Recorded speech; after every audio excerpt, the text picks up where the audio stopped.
Hey everyone, I'm Elle with the Pensacola Humane Society. I'm one of the foster coordinators, and I just wanted to take a second and tell you what we like to send home with our kitten fosters and what we keep in our kitten kits. So of course, the most important thing is going to be formula. We like to use the Breeder's Edge kitten milk replacer. That's because it's really good for promoting their gut health and just making sure that they get all those nutrients that kittens that are taken away from mom aren't able to get. Kittens under 4 weeks aren't able to eat wet kitten food or hard kitten food. They don't have teeth yet, so they've got to be on formula. And of course, when feeding formula, you're gonna need a bottle. And these bottles come with a nipple, but they don't mimic a cat's nipple, so the kittens don't like to latch. So we like to get, they're called miracle nipples. We get the mini versions for the mini kitten mouths, and they just better simulate mom's nipples, which makes kittens more likely to latch, because that's what we want. We want kittens to eat.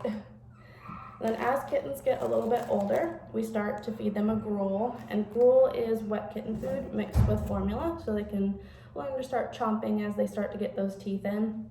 We like to use Fancy Feast wet kitten. We've just found that it's a good compromise between all the nutrients they're getting and kind of price, of course. And then for kittens that just aren't doing super great, or maybe they don't want to wean, but they're a little bit older, we'll feed them baby food. And it's just, we get the meat kind, so chicken, beef, turkey, stuff like that, and that just helps promote that desire to eat because it smells and tastes really good. So we like to keep at least 1 jar of that in our kitten kits.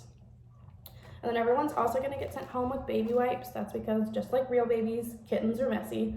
They have blowouts, they need to be wiped down after they finish eating. They need normal, regular bathing routines, stuff like that. The kittens behind me are playing. I'm hanging out in the kitten room this morning. We also like to send everyone home with a toothbrush.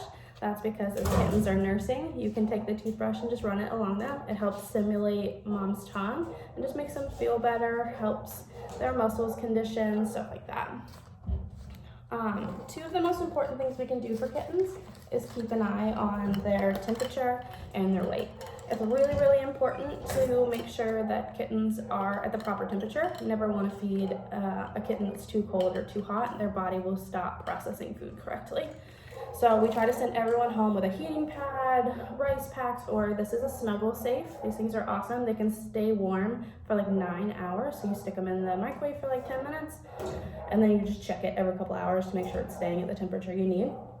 You can also get those heating pads that do not have the auto off, because we don't want the heating pads to turn off when we don't know. So thermometers go in there also. This is just a kitchen scale. They're super inexpensive, but it's really important that they weigh in grams. So one of the best ways we're gonna know if a kitten isn't doing well is by weighing them. If they're not getting weight, they're obviously not eating, and something's wrong and we need to intervene as quickly as possible. So we always try to send everyone home with a scale. That's really important to weigh your neonatal kittens at least twice a day. If you have a mom and mom's feeding, twice a day is fine, just morning, night. And then you know if you need to supplement if mom's not producing enough milk because they're not gaining weight or if they're sick. If you have kittens that don't have mom, we like to weigh at each feeding.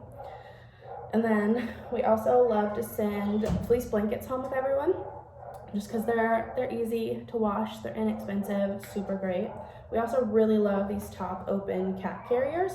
What's really awesome with that is you can put your fleece blanket down, you can put your heating source down and put the kittens in. And then when it's time to feed them, you just pop this open. You don't have to open the front and go digging for them. It's just one done super easy. And if they have to travel, if you take your nursing kittens to work with you, or if they need to go in the car with you while you pick up your kids from school, they're just ready to go. Super easy. And the one last thing that we like to send home is toys. Enrichment is super great for kittens. It's important that they learn how to play, how they use all those muscles, just like human children. So any kind of toy is super important. They might not play with it till about 4 weeks, but we like to provide it just in case. And then a litter box. We like these little mini litter boxes. They're easy for the little 4-week-old kittens to get in and out of. It's the perfect size because they don't need a whole adult cat litter box. That's too much for them. We don't want them playing in it too much. So we like to get these little mini ones so that when kittens start transitioning to grow, you can start litter training them and you're all done. And that is some of the things that we like to include in our kitten kits and why they're so important and why we need them to help us get kittens to happy, healthy adult cats. If you would like to help donate, you can definitely follow the links in the post, or you can visit our website, which is www.pensacolahumane.org. Thank you.